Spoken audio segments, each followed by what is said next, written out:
Hi everybody, my name is Jerry Wise, and I'm a life and relationship coach, and this video is entitled Stop Using Normal Rules for Abnormal Relationships. Have you ever heard the phrase tough love? Why do we call it tough love? Because it falls outside of the normal rules of what we expect normal loving to be. And we have to put that tough on the front of it to identify it. But tough love can be a very good thing. But it's implying that if you use regular love, that's not helpful, or that's not a rule that's going to apply in this situation very well. Many times it feels like the opposite of love when we give tough love. I want to thank you for joining me today, and thanks for watching this video. When relating to others around us, we tend to start with empathy and adapting within the relationship. What if the other person or persons don't play by the same rules? They may begin with, how can I manipulate you? How can I get my dependency needs met? How can I be superior to you? Etc. And they play by other rules than our more empathetic and being adaptive kind of way we do in relationships. And the way we would want to be in more healthy, mature, peer, mutual relationships. We begin, we function, and we process relationships with all of the relationship rules we have been taught and we have been imprinted with from our family, from society, from religion, from any number of groups of tribes and groups we are a part of. Some rules are good, some rules are bad, some are irrelevant, and some don't even apply. And then, as I'm going to be talking later, and that many of those rules don't come with instructions. They just come with the rule. Secondly, unhealthy people use normal relationship rules as leverage against us and against the reasonable and empathetic friend or spouse or family member. And oftentimes in unhealthy relationships, the person who is the least mature will want the other person to follow those rules carefully, but they don't have to follow them themselves. The needy, the toxic, and the immature people will use normal rules against us, and they hope that we will be caring, forgiving, overly worried about them, always thinking to love our neighbor, and that we'll always be nice and never be troublesome, etc., etc. And they are counting on that, which I think can cause us a lot of problems. And again, I want to say regarding those rules may not be bad rules. They just don't apply in all relationships. And that's what we're going to be talking about today. Often relationships are troubled, as I've said, by a double standard. We are told we need to keep our values or keep to the normal rules, but the other person won't or will act like it doesn't matter. And that's a part of this mystification process. Mystification is a good word for toxic relationships when mystification occurs. Let me give you an example. Thank you for letting me borrow your car, a friend may tell you. I know the engine or the oil light and engine light came on, but I assume it was just a sensor, and I kept driving it thinking I will let you take care of the car when I bring it back. I'm sorry you have to replace the engine now. I grew up never being allowed to fix a car or learn how to take care of a car. But thanks for letting me borrow the car. What rules do they expect you to follow, and what rules of relationships are they following? And they are assuming you should follow the rule that we should always be understanding, that we should always be forgiving, that we should never be angry, and we should accept their choices, learned helplessness, behavioral choices, and their limitations. Well, I don't have to follow all of those rules. And again, if you notice, the friend who borrowed the car is not offering to pay for the car, not taking any responsibility for their choices when the light and the oil light came on. Many of us would probably stop the car at some point, call the owner, call me, whoever, if I have it, and say, what would you like me to do? Because I don't want to injure your car. I don't want to harm it. I don't want there to be a problem. And this person didn't do it. They just took their own immature assumptions and then bring it to you, go, well, sorry you have to replace the engine. It's your car. And again, that's kind of a double standard too. Well, it's your car now, but you were borrowing it and it was under your control when you were driving it. And the lights and sensors were clearly on and you did nothing about it, nor did you contact me about it. We don't want to fall for the double standard. Here's an example of a double standard. Well, I'm just your dad and I'm old, so I will continue to be intrusive and critical of your life. That's just what parents do. And I also know that Dad would never allow me to criticize him or be intrusive with my opinions or beliefs with him. That would never be acceptable. He's able to do that, but I should better not.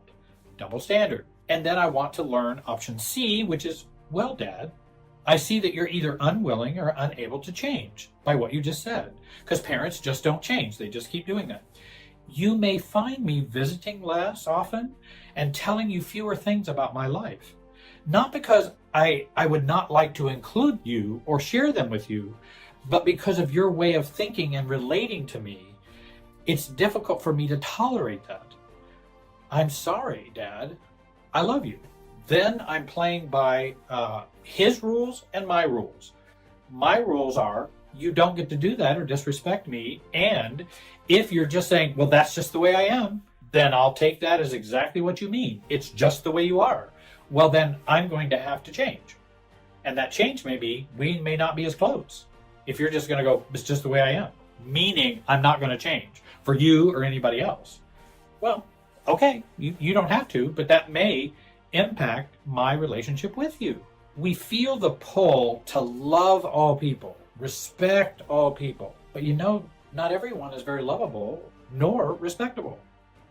I hope you've found that to be true as you grow up and as you get older. In my elderly old age, which I say in tongue in cheek, but I've come to, some people are not very lovable. Some people are not very respectable. But my training would love all people. But disordered and unhealthy or very immature, toxic people in our lives, I want to love in a special way by letting them hit bottom, not by giving them toxic empathy or toxic sympathy or toxic, or if that's a redundancy, enabling. I don't want to enable the negative sides of themselves. And if I just enable and just am overly sympathetic, then there are no consequences for their bad behavior. They don't have to change. I just have to put up with it. Well, I'm not sure I have to do that to be loving. Because of what you're creating, I don't have to be loving in that way. And I can be loving in a different way. I will let the universe deal with you. Whatever the universe deals out, but probably it's going to impact our relationship. And I may not be talking to you, or feeling as though I owe you anything. I am not required to love you in a way that you don't love me. Another rule, respect all people. But toxic people need a special respect to maybe get some insight into their own behavior, their beliefs, or their attitudes. And I may respect them by avoiding them and limit their effect and involvement in my life. They may be seen as unhealthy cells in my relationship body.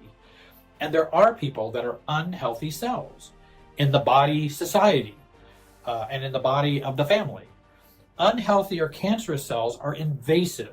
They play by double standards and they fuse with the healthy parts of me. But those healthy parts of me will end up becoming toxic or cancerous or sick if I continue that.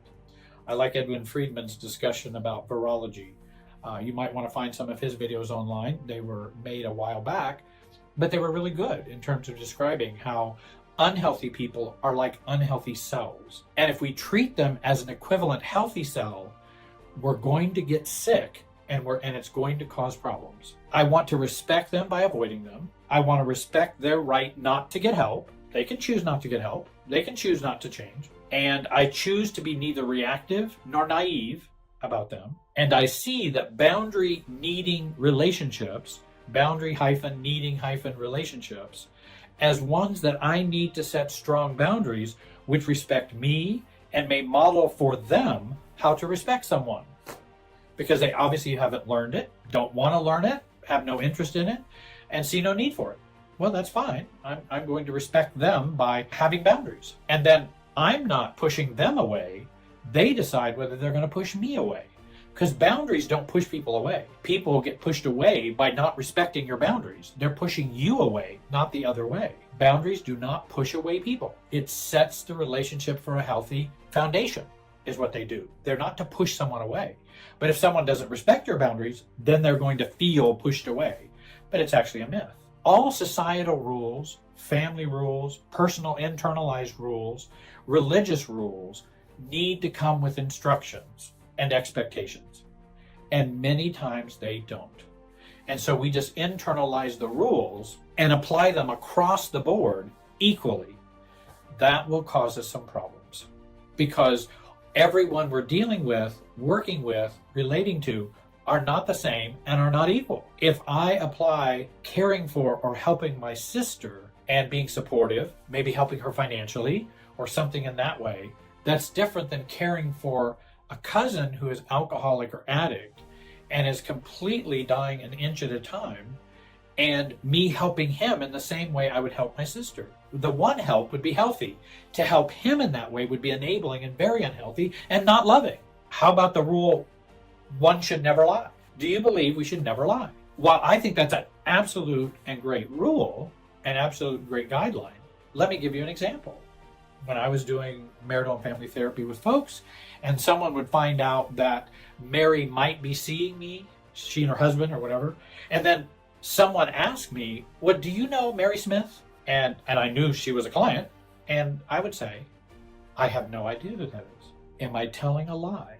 "Yeah, I think I am." "Well, we should never tell a lie. So I should say, yes, I know Mary. Was she a client of yours?" "Oh, well, I really can't discuss that." Even by implying I know her and saying I can't discuss that, I've already answered the question. She is, because that's what they're going to assume. I don't want them to even assume that. So lying is a better road in that instance. And it's better to lie because I have a higher goal of maintaining her confidentiality. And that's more important than the lying rule. So not many rules need to come with instructions about how we use them. Well, let's say, if someone, and I come up from a Christian background, a religious background, if someone hurts you, you should turn the other cheek, says the Bible. Yes, it does have that rule in there that we should turn the other cheek. So if a wife is assaulted by her husband, should she just turn the other cheek? Is that what that means and what that rule and guideline means? I think we might have some problems with that we should not just turn the other cheek. That's a real problem. Why would anyone go no contact with their family? Family is all we have. That's another rule that a lot of people live by. Well, I just can't go no contact with my family because then who would I have? And, how would my family feel? And they would be hurt. And I wouldn't be able to attend the Christmas and holiday gatherings where people are crazy and difficult. And I don't know if I could live without that. Well, there may be times we should go and it would be appropriate to go no contact. And there are other times when it may not be appropriate to go no contact. So that rule can vary with the family and the personal experience the person has. Often we acquire our values, beliefs, rules from our family of origin. These are our borrowed convictions, beliefs, values, without choosing these values for ourselves. For example, if you have a value that I really believe I should love everyone, well, what is your conviction about loving everyone? How do you see that? And in what way? Have you thought further than just the rule itself? Are there times when it might not be healthy to love everyone in the same way? Some of those rules that we've borrowed or we've taken in, love everybody because we are all God's creatures. Well, in my mind, we are all God's creatures, or the universe has produced us. We are all equal in that way. We are human beings. All people are human beings. I do understand that, but not all people are the same human beings. And how and in what ways do we love everyone? Is there ever a time we should not love someone? There may be some historical examples where it would be very immature to love someone who is so evil or so toxic, who is mean, or who might be evil. And I like Scott Peck's books, where he's a psychiatrist that deals with the issue of evil. And do you believe there's evil out there? And should evil be loved just as equally as non-evil? Expect a friend or family to hurt or disrespect you at some point. Okay, I may have learned that from family. Well, how much disrespect? Disrespect how far? And hurt, how much is acceptable for hurt? Does that mean I should live in continued hurt and disrespect for the next 25 years? Because I just should expect that a family or friends going to disrespect me or hurt me. Well, okay, I understand that could happen, but how far is too far? Rather than just expecting it. And I've already talked about if someone hurts you, turn the other cheek, to the point of self-injury. When is it enabling when we do that? Always protect your integrity and the integrity of others. Is it always good to protect everybody's integrity? What about family secrets? An uncle is being sexually inappropriate with brother or sister or cousin or whatever. And everybody protects his integrity and protects the integrity of others. And we don't want the victim to feel ashamed, so we just won't talk about it and we will act as though it never existed. Now we have a secret. Is that really what we should do to protect everybody's integrity? That's not how you protect people's integrity. Remember, life is not fair and life does not grant you everything. So we all have to settle. Well, how much should I settle for? When should I settle? With what kinds of relationships should I settle? What should I accept and what should I not accept? So again, I understand life's not fair, and I understand that in some ways I'll have to settle and accept my own limitations or what is. But how much and when and what kind of relationships and all those questions that come in. Here's another good one. Never judge anyone, so you won't be judged. What does judging mean? Making an evaluation? Or coming to believe how you see things? Or is it a self-righteous opinion about someone? And I tend to think judging tends to be more that self-righteous opinion about someone. So that means we shouldn't have judges or doctors or psychiatrists or therapists or anybody who makes judgments. We shouldn't judge anyone. Well, so no spouse should evaluate their spouse or understand or learn more about their spouse. And I've had people say, no one should ever call anyone a narcissist because they're not a psychiatrist. Okay, I understand there can be danger in labeling or psychologizing or psychiatrizing, relationships. But what about the common sense if it walks like a duck, talks like a duck, looks like a duck? Maybe it's a duck? And I don't have to be a psychiatrist to know that? I understand I'm not making a legal DSM diagnosis of this person, but boy, it has all the flavors of it. And can we come to our own conclusions as useful and avoiding self-righteous opinions and judge in an appropriate way? Because I think we'll need to, and we have to. Here's a classic one. Honor your father and your mother. And that gets preached as a pretty solid law many times. Even if they are toxic, mean, manipulative, even evil, we should just honor them? Well, how are we going to do that? And is that what that verse means? I think there were some expectations that parents had expectations too in honoring their children. Not just honor your father and your mother and it's a one-way street. It's a two-way street. And so I have a lot of people who say, well, I can't go tell my mother that I think she's been really mean to me and the decisions she has made, because that wouldn't be honoring her. So she can be mean and you shouldn't judge her and you should honor her. Well, now you're using normal relationship rules for abnormal relationships. And that's going to get us into trouble and cause some real problems. Here are some new rules I would advise for everyone. Take what you can use and leave the rest. If you don't agree, that's fine. You don't have to agree with me. Just take what you can use. And if it's helpful, do that. Never trust a narcissist. I don't think it's a good idea. If parents don't love and respect you, you owe them nothing. If parents love and respect you, you still owe them nothing. We don't owe anyone a relationship, no matter whether there's blood ties or not, or DNA that's similar. We don't owe anyone a relationship. And if we grew up as a dependent child with these parents, that doesn't mean we owe them anything. That's what parents do, is raise their children.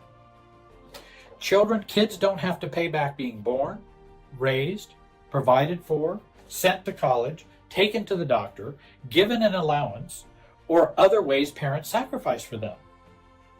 We can certainly be grateful, feel loved or supported, and cared for by parents, but not owing them. The owing is where it gets unhealthy and problematic. If a person does not respect me, I can behave respectfully, but that does not mean I must respect you or take abuse or even be around you. I owe no one a relationship, whether sibling or parents or friends or other church members or other people in your synagogue or in your mosque. We don't owe someone a relationship. Another rule, I think, could be a more new rule of health. If they hurt or betray you badly once, they will again in the future without inner core work. and change. So, is it possible someone can have an affair and change? Yes, I believe that's possible. But they have to do that inner work to do that. If they just come back and say, oh, I'm so sorry, and I'll never do that again because now I got caught and I'll never do that again. I also see how bad it was. I have greater empathy now, and I'm sorry it just was so devastating.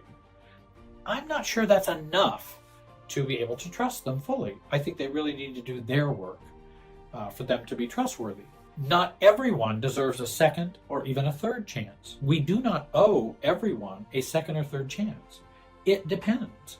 And so I don't have to give someone a second chance if I don't want to. And it's not owed to them. Well, haven't you made mistakes, Jerry? I certainly have. And there have been situations in which I didn't get a second chance. And that's a part of life. That's a part of how the universe works. And it's not fun to mess up and then not get a second chance. Well, the same could be true for someone else in my life. I do give people second chances and things like that, but it's not owed. As adults, families are comprised not of fantasy relationships, but adult-to-adult relationships is what families should be comprised of. As an adult, I require all others to treat me as an adult, feeling person. I'm no longer a child. And so I keep that rule very solidly in my head. And I try to apply it without reactivity. I apply it calmly, not reactively. As an adult, there is no one whom I owe respect, love, and generosity. And that includes all relationships. Friends, family, kids, spouse, in-laws, and anyone else. I don't owe someone respect, love, and generosity, even my children, if their behavior is such that it's problematic. Now, as children, I do need to support them, nurture them, love them, get them the help they need, all of those things, which I would do as a parent. When they become an adult, I'm not parent anymore. Parenting ends at 18 or whatever. You're now an adult. We're equal in this universe. I just happen to be older, but we're equal. We're both adults. And I can't put you in the corner anymore. And certainly I would not talk about neglect of children as something that would be worthy of them. But again, I think there are kids sometimes that feel entitled to that no matter what they do. And I don't like that rule. You should have all that no matter what you do, because that's not the way the universe works. There is no one I owe to listen to them. If I'm married, then I have agreed to a shared life. So listening is an important part of that shared life.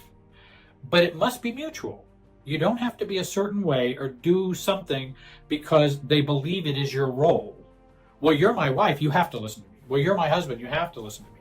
Well, not if you're not doing it in an adult fashion and a respectful fashion that includes me.